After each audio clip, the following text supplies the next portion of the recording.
Bienvenidos a la emisión del programa Intimidad Divina, de Milicia Micael Arcángelus.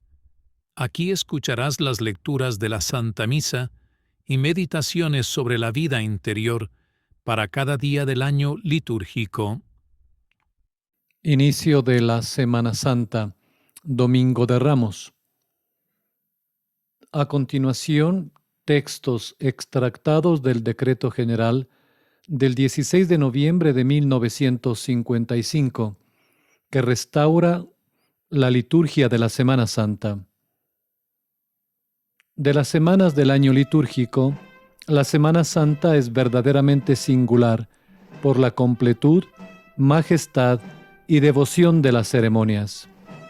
Desde los tiempos apostólicos se ha tenido un especial cuidado por celebrar los misterios centrales de nuestra redención, y el transcurso de estos 3 días, viernes, sábado, domingo, devino en un memorial litúrgico de Cristo crucificado, Cristo sepultado, Cristo resucitado. Poco después se agregará un cuarto día para recordar el solemne ritual de la institución del Santísimo Sacramento. Después sería una nueva adición el domingo anterior para celebrar la entrada triunfal en Jerusalén de nuestro Señor Jesucristo, Mesías y Rey.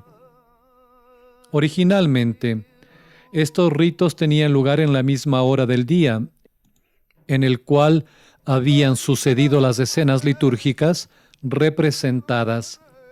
La misa del jueves se celebraba tal como había sido la última cena, por la noche. La función litúrgica del viernes tenía lugar tal cual había tenido lugar el punto culminante de la pasión del Señor, al atardecer. Y el sábado por la tarde comenzaba la solemne vigilia que terminaba en las primeras horas del primer día de la semana con la resurrección del Señor. En la Edad Media, varias causas conspiraron para ir haciendo esas ceremonias cada vez más temprano, lo cual derivó eventualmente en funciones matutinas, lo que rompía la armonía con la cual los evangelios narraban la sucesión de los hechos. Esta desarmonía era más visible el sábado, en el cual se transformaba el día litúrgico de la resurrección, que pasaba de ser una noche de las más obscuras a transformarse en un día de luz y alegría. En tiempos de fe verdadera, estos 3 días, el triduo sacro, eran días de precepto, y los fieles, liberados del trabajo servil, podían tomar parte en las celebraciones matinales en gran número. Las condiciones sociales y religiosas del siglo XVII alteraron tanto esto que en 1642 el triduo sacro dejó de ser precepto, y estos 3 días comenzaron a ser lo que habitualmente son hoy, días habituales de trabajo. La hermosa y solemne liturgia de Semana Santa desde ese tiempo debió permanecer desconocida e inapreciada por todos, salvo por el clero y una pequeña parte de los fieles. Un remedio parcial para esto fue la introducción de ciertas devociones extralitúrgicas cada día: la hora santa, las visitas, el sermón de soledad, el Vía Crucis. Pero aún así se ha perdido mucho de la gran dignidad, el poder sacramental y la eficacia de estas celebraciones litúrgicas. Para acabar con una pérdida tan seria, liturgistas, clero y obispos de varios lugares del mundo pidieron durante largo tiempo a la Santa Sede que volviese a llevar las ceremonias litúrgicas del triduo sacro a los horarios más convenientes. Esto se hizo tras un largo estudio y debate.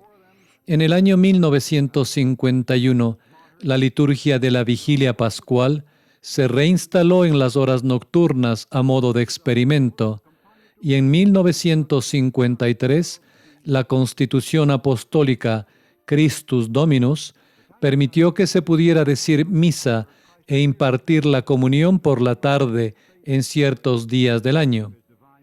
Desde muchos países del mundo, la Santa Sede recibió informes de cuánto había aumentado la asistencia y el fervor con esta medida. Se reunió una comisión para analizar e investigar esto y propuso que se permitiera de allí en adelante en forma definitiva, y la Sacra Congregación de Ritos estuvo de acuerdo. El Ordo restaurado para la Semana Santa fue publicado en noviembre de 1955. Las siguientes prescripciones son dignas de mención. Primero, el Ordo restaurado de Semana Santa afecta a los fieles del rito romano, pero no a quienes siguen otros ritos latinos. Segundo, tendría vigencia desde el 25 de marzo de 1956. Tercero, el domingo de Semana Santa sería oficialmente llamado Segundo Domingo de Pasión o Domingo de Ramos. Cuarto, los maitines y laudes del jueves, viernes y sábado, si se cantasen en común, se rezarían por la mañana, no en el atardecer previo. Se hace una excepción para las iglesias en las cuales el Jueves Santo se celebre la misa crismal. Quinto, las vísperas del Jueves y Viernes Santo se omiten, toda vez que las funciones litúrgicas de esos 2 días las reemplazan. Las completas se cantan en el coro luego de las ceremonias. Sexto, en el Sábado Santo, la celebración de la vigilia reemplaza las vísperas y las completas. Séptimo, la misa de la institución de la Eucaristía no debería empezar ni antes de las 5 p.m. ni después de las 8 p.m. Octavo, la función litúrgica del Viernes Santo debería comenzar antes de la hora de nona, preferentemente alrededor de las 3 p.m., pero el obispo diocesano puede permitir que comience posteriormente, aunque no más allá de las 6 p.m. Noveno, la vigilia pascual debería celebrarse a una hora tal que la misa comience alrededor de la medianoche, entre el sábado y el domingo. No solo los tiempos han sido radicalmente cambiados, sino las ceremonias mismas han sido modificadas. Esto es principalmente para hacerlas más cortas y simples, y la intención es que las ideas principales de cada función se vean más claramente.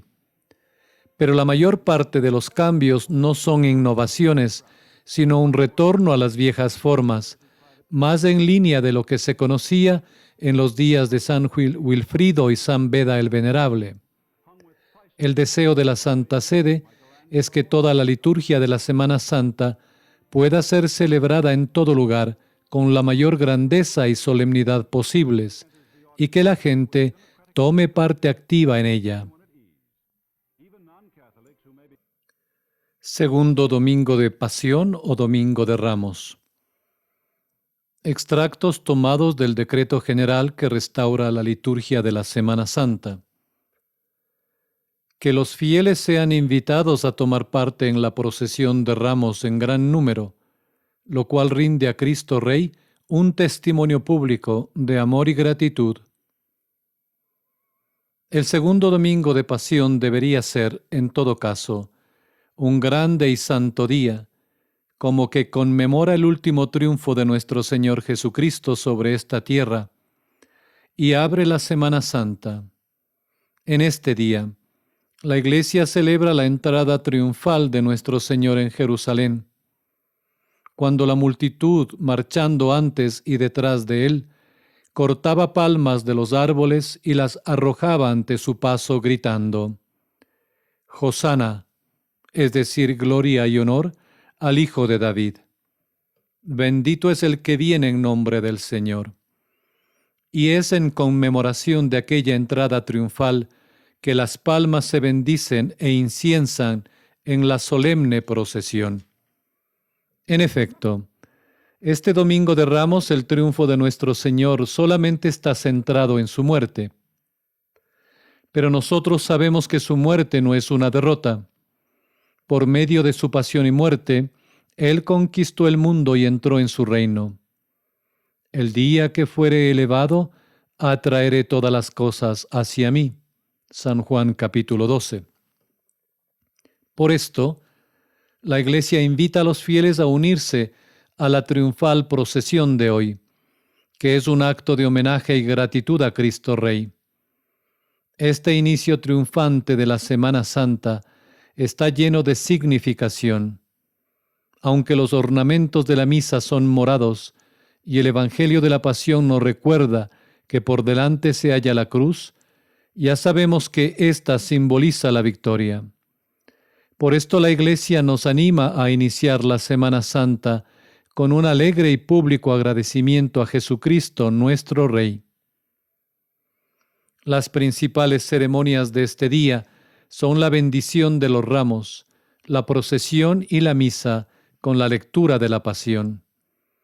A la bendición de los ramos le debe seguir un ritual similar al de la misa, con una epístola, un evangelio, un prefacio y un sanctus. La epístola habla de las murmuraciones de los israelitas en el desierto y su suspirar por los viejos placeres del Egipto.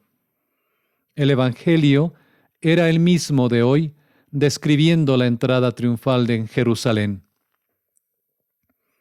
Las oraciones que siguen al Sanctus piden a Dios: bendice estos ramos de olivo. En cualquier parte a donde fueren llevados, allí descienda la gracia de su bendición, lo cual permita a la devota feligresía comprender el sentido místico de la ceremonia, que es que los ramos representan el triunfo por sobre el príncipe de la muerte. Y allí, donde se alcen, proclamen la grandeza de esta victoria y la riqueza de las misericordias de Dios. Aquí vemos claramente los ecos de los primitivos ritos de este día, que incluía 2 misas, una para la bendición de los ramos, la otra después de la procesión.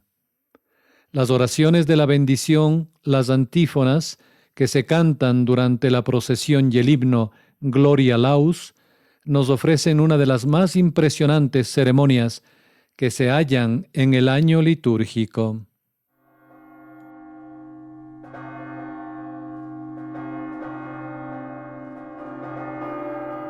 Santo Evangelio de la bendición de los ramos. Continuación del Santo Evangelio según San Mateo, capítulo 21, versículos 1 al 9. La entrada triunfal de nuestro Señor Jesucristo en Jerusalén. En aquel tiempo, al aproximarse Jesús a Jerusalén, al llegar a Bet-Fagé, ante el monte Olivete, entonces envió 2 discípulos suyos diciéndoles: Id a la aldea que está frente a vosotros, y luego hallaréis una asna atada y un pollino con ella. Desatadla y traédmelos acá. Y si alguno os dijere algo, le diréis que el Señor los necesita, mas luego los devolverá. Esto se ha hecho para que se cumpliese lo anunciado por el profeta que dice: Decid a la hija de Sión: mira que tu rey viene a ti manso y montado sobre un asna y sobre un pollino, hijo de animal uncido al yugo. Habiendo oído los discípulos y hecho según se los había mandado Jesús, trajeron el asna y el pollino y echaron los mantos encima de ellos y montó sobre ellos. Los más de entre la turba tendieron sus mantos en el camino, otros cortaban ramas de árboles, y con ellas tapizaban el camino. Y las turbas que precedían y las que seguían voceaban, diciendo: Hosana al Hijo de David, bendito el que viene en el nombre del Señor.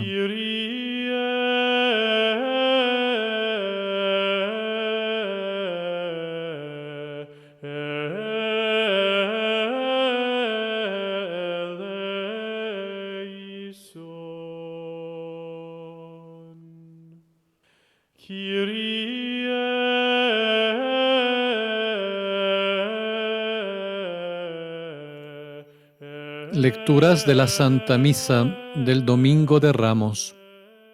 Epístola de la Carta a los Filipenses, capítulo 2, versículos 5 al 11. El triunfo del Redentor del mundo, nuestro Señor Jesucristo, debe ser precedido por su humillación hasta la muerte y muerte de cruz. Hermanos, abrigad en vosotros los mismos sentimientos que hay en Cristo Jesús, el que, subsistiendo en la forma de Dios, no consideró rapiña ser igual que Dios, sino que se anonadó a sí mismo, tomando la forma de esclavo, hecho a semejanza de los hombres, y en su aspecto externo, presentándose como hombre, se humilló a sí mismo, hecho obediente hasta la muerte y muerte de cruz. Por lo que Dios también lo exaltó y le dio el nombre, que es sobre todo nombre. De rodillas.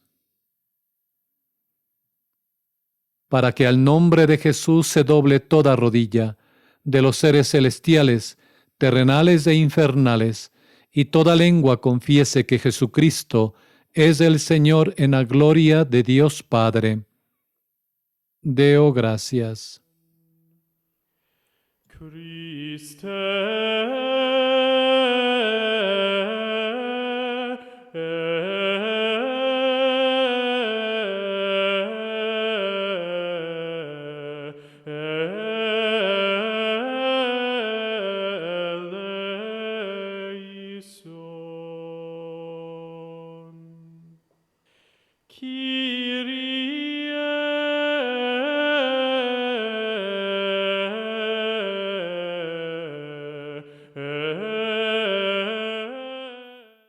Evangelio según San Mateo, capítulo 26, versículos 36 al 75, capítulo 27, versículos 1 al 60. La pasión de nuestro Señor es cantada, sin cirios ni incienso, por los diáconos de la pasión. Ellos le piden la bendición habitual al celebrante, pero no cantan Dominus vobiscum, ni tampoco el Gloria tibi Domine. En aquel tiempo vino Jesús con sus discípulos a la granja que se llama Getsemaní, y dijo a sus discípulos: Sentaos aquí mientras yo voy allí a orar. Y llevándose a Pedro y a los dos hijos de Zebedeo, comenzó a contristarse y a abatirse. Entonces les dice: Mi alma está triste hasta la muerte. Aguardad aquí y velad conmigo. Luego, adelantándose un poquito, cayó sobre su rostro y orando decía: Padre mío, si es posible, pasa de mí este cáliz, mas no se haga lo que yo quiero, sino lo que quieras tú. Luego vino a sus discípulos y los halló durmiendo, y dijo a Pedro: ¿Es posible que no hayáis podido velar una hora conmigo? Velad y orad para no caer en tentación. El espíritu sí que está pronto, pero la carne es flaca. Volvióse de nuevo y oró diciendo: Padre mío, si no puede pasar este cáliz sin que yo lo beba, hágase tu voluntad. Y vino otra vez y los halló dormidos, porque estaban sus ojos cargados de sueño. Y los dejó y de nuevo se fue a orar por tercera vez, repitiendo las mismas palabras. Entonces volvió a sus discípulos y les dijo: Dormid y descansad. He aquí llegada la hora, y el Hijo del Hombre va a ser entregado en manos de los pecadores. Levantaos, vamos de aquí. Ved que ha llegado ya el que me ha de entregar. Aún estaba él hablando cuando llegó Judas, uno de los 12, y con él una gran multitud armada con espadas y palos. Venían enviados por los príncipes de los sacerdotes y ancianos del pueblo. El traidor les había dado esta señal diciendo: Aquel a quien yo besare, ese es, prendedlo. Y enseguida, acercándose a Jesús, le dijo: Dios te salve, Maestro, y lo besó. Y Jesús le dijo, Amigo, ¿a qué has venido? Al mismo tiempo llegaron los demás y echaron mano a Jesús y lo prendieron. Y uno de los que estaban con Jesús, extendiendo su mano y desenvainando la espada, hirió a un criado del pontífice, cortándole una oreja. Entonces le dijo Jesús, Mete tu espada en la vaina, porque todos los que se sirvieren de espada, a filo de espada morirán. ¿Por ventura piensas que no puedo rogar a mi Padre, y me daría ahora mismo más de 12 legiones de ángeles? Pues, ¿cómo se cumplirían las Escrituras según las cuales conviene que así suceda? Entonces dijo Jesús a las turbas,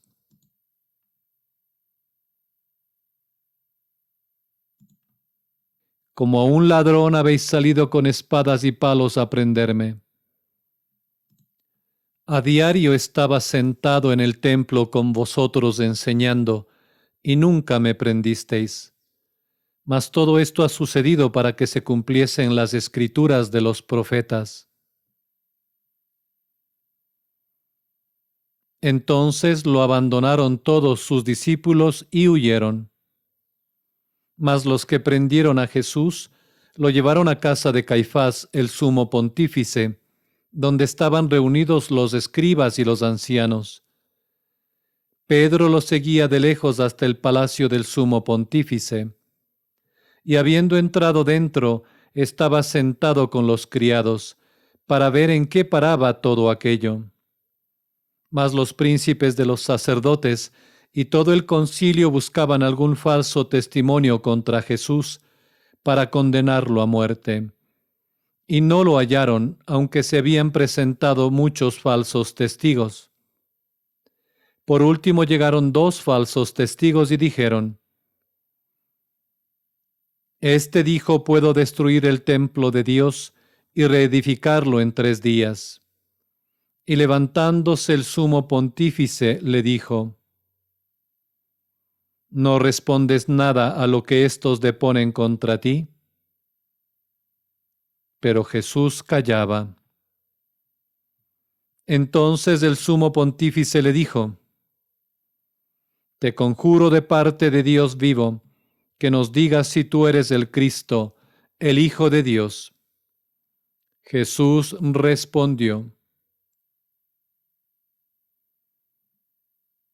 Tú lo has dicho, y aún os digo, que veréis después al Hijo del Hombre, sentado a la diestra de la majestad de Dios, venir sobre las nubes del cielo.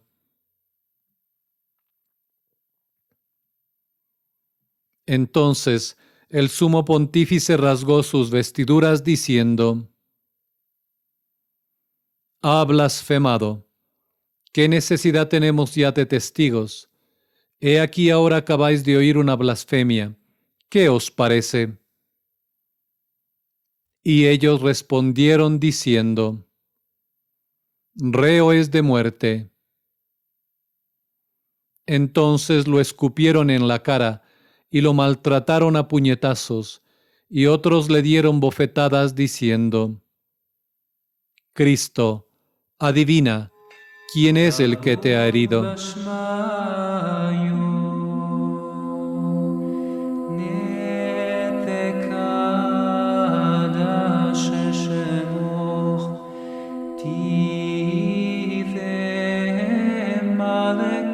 Pedro, entre tanto, estaba sentado fuera en el atrio, y se llegó a él una criada diciendo, Tú también estabas con Jesús el Galileo. Mas él lo negó en presencia de todos, diciendo, No sé qué dices. Y saliéndose al pórtico, lo vio otra criada y dijo a los que allí estaban, Este también andaba con Jesús el Nazareno. Y otra vez negó afirmándolo con juramento y diciendo, No conozco a tal hombre.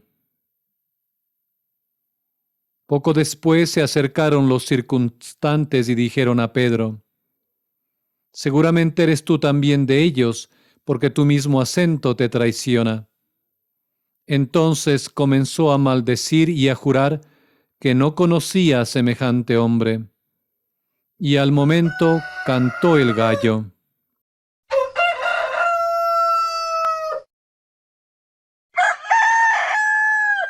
Y se acordó Pedro de la palabra que le había dicho Jesús: «Antes de cantar el gallo me negarás 3 veces». Y saliendo afuera, lloró amargamente. Llegada la mañana, todos los príncipes de los sacerdotes y los ancianos del pueblo celebraron consejo contra Jesús para entregarlo a la muerte. Y lo condujeron atado y lo entregaron al presidente Poncio Pilato. Entonces Judas, el que lo había entregado, viendo a Jesús condenado, arrepentido de lo hecho, restituyó las 30 monedas de plata a los príncipes de los sacerdotes y a los ancianos, diciendo: «He pecado vendiendo la sangre inocente». Mas ellos le dijeron: «¿Qué nos importa a nosotros? Allá tú». Mas él, arrojando las monedas en el templo, se fue y se colgó con un lazo. Y los príncipes de los sacerdotes, recogiendo las monedas, dijeron: «No es lícito ponerlas en el tesoro del templo, porque son precio de sangre». Reunido el consejo para tratar el asunto, compraron con ellas el campo de un alfarero para sepultura de los extranjeros. Por lo cual fue llamado aquel campo Haceldama, esto es, campo de sangre. Y así se llama aún hoy día. Entonces se cumplió lo del profeta Jeremías: «Han recibido 30 monedas de plata, precio del puesto en venta, según que fue evaluado por los hijos de Israel, y las emplearon en la compra del campo de un alfarero, como me lo ordenó el Señor». Fue pues Jesús presentado ante el presidente y lo interpeló éste diciendo: «¿Eres tú el rey de los judíos?». Le respondió Jesús: «Tú lo dices». Y por más que lo acusaban los príncipes de los sacerdotes y los ancianos, nada respondió. Entonces le dice Pilatos: «¿No oyes de cuántas cosas te acusan?». Mas no le respondió Jesús palabra alguna, maravillándose mucho el gobernador. Por Pascua acostumbraba el presidente conceder la libertad a un preso, a elección del pueblo. Teniendo a la sazón en la cárcel uno muy famoso que se llamaba Barrabás, preguntó Pilatos a los que se habían juntado allí: «¿A quién queréis que os suelte? ¿A Barrabás o a Jesús, que es llamado el Cristo?». Porque sabía que por envidia lo habían entregado. Y estando él sentado en su tribunal, le envió a decir su mujer: «No te mezcles en las cosas de ese justo, porque muchas congojas he padecido hoy en sueños por su causa». Entretanto, los príncipes de los sacerdotes y los ancianos indujeron al pueblo a que pidiese la libertad de Barrabás y la muerte de Jesús. Así que el presidente, respondiéndoles, les dijo: «¿A cuál de los dos queréis que os suelte?». Y dijeron ellos: «A Barrabás». Pilato les replicó: «Pues ¿qué he de hacer de Jesús llamado el Cristo?». Dicen todos: «Sea crucificado». El presidente les replica: «¿Pero qué mal ha hecho?». Y ellos más y más gritaban diciendo: «Sea crucificado». Viendo Pilatos que nada adelantaba, sino que crecía más el tumulto, mandó traer agua y se lavó las manos a la vista de todo el pueblo, diciendo: Inocente soy de la sangre de este justo, allá vosotros. Y respondiendo todo el pueblo dijo: Caiga su sangre sobre nosotros y sobre nuestros hijos. Entonces les soltó a Barrabás, y después de haber hecho azotar a Jesús, se los entregó para que fuese crucificado. Enseguida los soldados del presidente, tomando a Jesús y colocándolo en el pórtico del pretorio, reunieron delante de él toda la cohorte, y desnudándolo, lo cubrieron con un manto de púrpura, y tejiendo una corona de espinas, se la pusieron sobre la cabeza, y una caña en su mano derecha. Y doblando ante él la rodilla, lo escarnecían, diciendo: Dios te salve, Rey de los judíos. Y escupiéndolo tomaban la caña y le herían la cabeza. Y después de escarnecerlo, lo despojaron del manto y le pusieron otra vez sus vestidos y lo llevaron a crucificar. Y al salir de la ciudad hallaron un hombre de Cirene llamado Simón, al cual obligaron a cargar con la cruz de Jesús. Llegados al lugar llamado Gólgota, esto es, lugar del Calvario, le dieron a beber vino mezclado con hiel. Mas él, habiéndolo probado, no quiso beberlo. Después que lo hubieron crucificado, repartieron entre sí sus vestiduras echando suertes, para que se cumpliese lo del profeta que dice: Se repartieron mis vestiduras, y sobre mi túnica echaron suertes. Y sentándose junto a él, lo guardaban. Y pusieron sobre su cabeza la causa de su condenación, así escrita: Este es Jesús, el Rey de los judíos. Al mismo tiempo fueron crucificados con él 2 ladrones, uno a diestra y otro a la siniestra.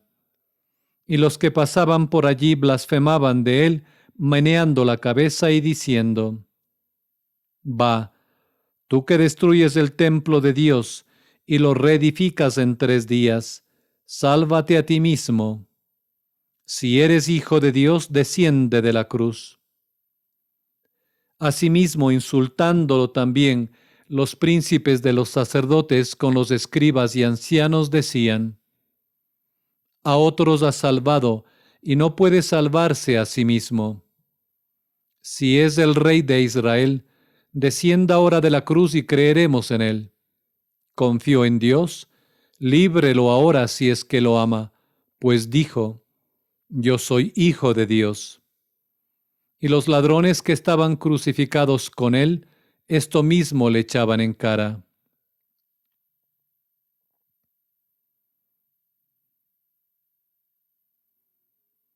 Desde el mediodía quedó cubierta de tinieblas toda la tierra, hasta la hora de nona, las 3 de la tarde. Y cerca de la hora nona clamó Jesús con una gran voz, diciendo: Eli, Eli, lama sabatani. Esto es: Dios mío, ¿por qué me has abandonado? Algunos de los circunstantes oyéndolo decían: A Elías llama éste. Y luego corriendo uno de ellos tomó una esponja, la empapó en vinagre y puesta en la punta de una caña se la dio a chupar. Los otros decían: Dejad, veamos si viene Elías a liberarlo. Entonces Jesús, clamando de nuevo con una voz muy grande, entregó su espíritu. Aquí todos se arrodillan y hacemos una breve pausa.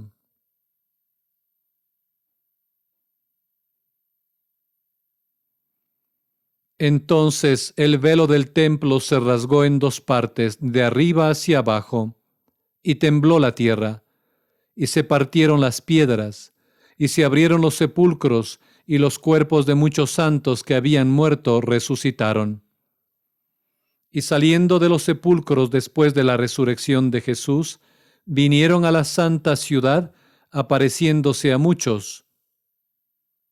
Entretanto, el centurión y los que con él estaban guardando a Jesús, visto el terremoto y las cosas que sucedían, se llenaron de gran temor y decían: verdaderamente este hombre era el Hijo de Dios. Y estaban allí a lo lejos muchas mujeres que habían seguido a Jesús desde Galilea para cuidarlo, de las cuales eran María Magdalena y María, madre de Santiago, y la madre de José, y la madre de los hijos de Zebedeo. Siendo ya tarde, vino cierto hombre rico de Arimatea llamado José, el cual era también discípulo de Jesús. Este se presentó a Pilatos y le pidió el cuerpo de Jesús. Pilatos entonces mandó que se le entregase el cuerpo, y tomando José el cuerpo, lo envolvió en una sábana limpia y lo puso en un sepulcro suyo nuevo, que había cavado en la roca. Y arrimando una gran piedra a la entrada del sepulcro, se fue. Laus tibi Christe.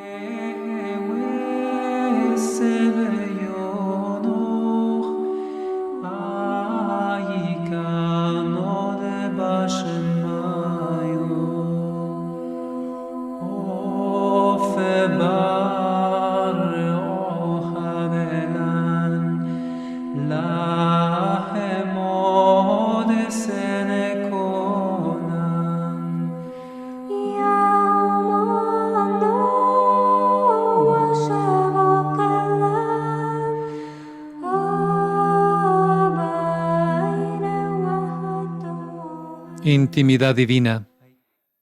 13 de abril. Domingo de Ramos o segundo domingo de la Pasión. El triunfo de Jesús. Presencia de Dios. Oh Jesús, quiero seguirte en tu triunfo para seguirte después al Calvario. Meditación. Punto primero. La Semana Santa comienza con la descripción de la entrada triunfal de Jesús en Jerusalén el domingo anterior a su pasión. Jesús, que siempre se había opuesto a toda manifestación pública y que había huido cuando el pueblo quiso hacerlo su rey, se deja llevar hoy triunfalmente. Solo ahora, cuando está a punto de morir, se somete a ser aclamado públicamente como Mesías, porque muriendo en la cruz será de la manera más completa: Mesías, Redentor, Rey y Vencedor. Se deja reconocer como Rey, pero un Rey que reinará desde la cruz, que triunfará y vencerá muriendo en la cruz. La misma multitud exultante que hoy lo aclama, dentro de unos días lo maldecirá y lo conducirá al Calvario. El triunfo de hoy será el vívido preludio de la pasión de mañana. Jesús entra triunfante en la ciudad santa, pero solo para sufrir y morir en ella. De ahí el doble significado de la procesión de las palmas.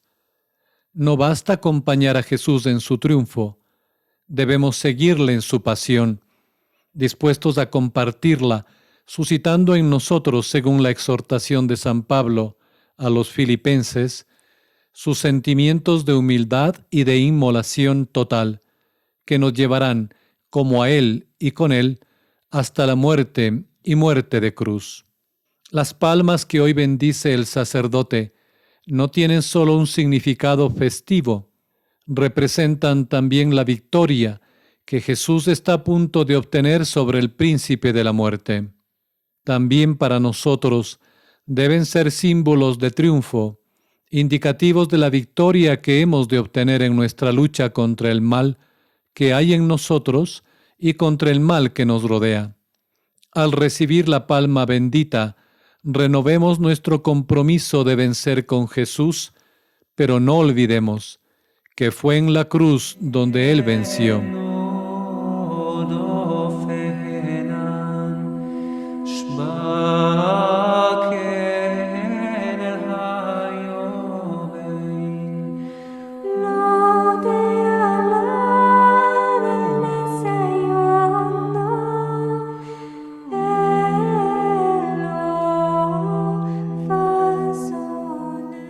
Punto segundo. Jesús se somete a ser llevado en triunfo, pero ¿con qué mansedumbre y humildad? Sabe que sus enemigos se esconden entre la gente que canta el Hosana y que conseguirán cambiar ese Hosana por crucifícale. Él lo sabe y podría imponerse a ellos con todo el poder de su divinidad. Podría desenmascararlos públicamente y desvelar sus planes. Sin embargo, Jesús no quiere conquistar ni gobernar por la fuerza. Su reino se funda en el amor y la mansedumbre. El evangelista lo dice muy acertadamente. Decid a la hija de Sión, he aquí que tu rey viene a ti, manso y sentado sobre un asno. Con la misma mansedumbre, él, el inocente, el único verdadero rey y conquistador, consentirá en aparecer como un criminal, un condenado y vencido, un rey farsante. Pero así desde el trono de la cruz atraerá hacia sí todas las cosas. A medida que avanza la alegre procesión, Jesús ve el panorama de Jerusalén extendido a sus pies. San Lucas, en su Evangelio, dice: cuando se acercó viendo la ciudad, lloró sobre ella diciendo: si tú también hubieras sabido, y esto en este tu día, las cosas que son para tu paz. Tus enemigos no dejarán en ti piedra sobre piedra, por no haber conocido el tiempo de tu visitación. Jesús llora ante la obstinación de la ciudad santa, que por no haberle reconocido como Mesías y no haber aceptado su evangelio, será destruida hasta sus cimientos. Jesús, verdadero Dios, es también verdadero hombre, y como hombre se compadece del triste destino que Jerusalén se ha preparado por su obstinada resistencia a la gracia. Va a su pasión, e incluso morirá por la salvación de Jerusalén, pero la ciudad santa no se salvará porque no ha querido, porque no conocía el tiempo de su visitación. Esta es la historia de tantas almas que se resisten a la gracia. Es la causa del sufrimiento más profundo e íntimo del corazón benévolo de Jesús. Demos a nuestro Señor la alegría de vernos beneficiados plenamente por los méritos de su dolorosa pasión, por toda la sangre que Él ha derramado. Cuando resistimos a las invitaciones de la gracia, resistimos a la pasión de Jesús e impedimos que se nos aplique en su plenitud.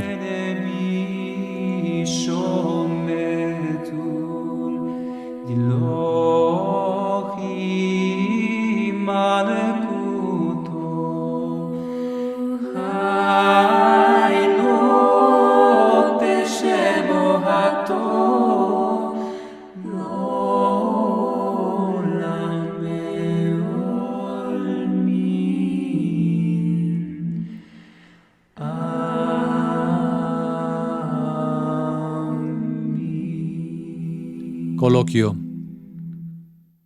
Oh Jesús, te contemplo en tu entrada triunfal en Jerusalén. Anticipándote a la multitud que vendría a tu encuentro, montaste en un asno y diste un admirable ejemplo de humildad en medio de las aclamaciones de la muchedumbre que cortaba ramas de árboles y extendía sus vestidos a lo largo del camino. Mientras el pueblo entonaba himnos de alabanza, tú te llenaste de piedad y lloraste sobre Jerusalén. Levántate ahora, alma mía, esclava del Salvador. Únete a la procesión de las hijas de Sión y sal al encuentro de tu Rey. Acompaña al Señor del cielo y de la tierra, sentado sobre un asno, síguele con ramas de olivo y de palma, con obras de piedad y con virtudes victoriosas. San Buenaventura. Oh Jesús, que amargas lágrimas derramaste sobre la ciudad que se negaba a reconocerte. ¿Y cuántas almas como Jerusalén van a la perdición a causa de su obstinada resistencia a la gracia? Por ellas ruego con todas mis fuerzas, Dios mío. Aquí es donde deben manifestarse tu poder y tu misericordia. Oh, qué gracia tan elevada te pido, oh Dios verdadero, cuando te conjuro a que ames a los que no te aman, a que respondas a los que no te llaman, a que des la salud a los que se complacen en permanecer enfermos. Dices, Señor mío, que has venido a buscar a los pecadores. Aquí, Señor, están los verdaderos pecadores. Pero en lugar de ver nuestra ceguera, oh Dios, considera la preciosa sangre que tu Hijo derramó por nosotros. Que brille tu misericordia en medio de tanta malicia. No olvides, Señor, que somos tus criaturas, y derrama sobre nosotros tu bondad y tu misericordia. Aunque nos resistamos a la gracia, oh Jesús, tú sigues siendo el vencedor. Tu triunfo sobre el príncipe de las tinieblas está consumado, y la humanidad ha sido salvada y redimida por ti. Tú eres el buen pastor que conoce y ama a cada una de sus ovejas, y quiere llevarlas a todas a salvo. Tu corazón amoroso no se contenta con haber merecido la salvación para todo el rebaño, sino que desea ardientemente que cada oveja se beneficie de esta salvación. Oh Señor, danos pues esta buena voluntad. Haznos aceptar tu don, tu gracia, y concédenos que tu pasión no haya sido en vano. Que así sea.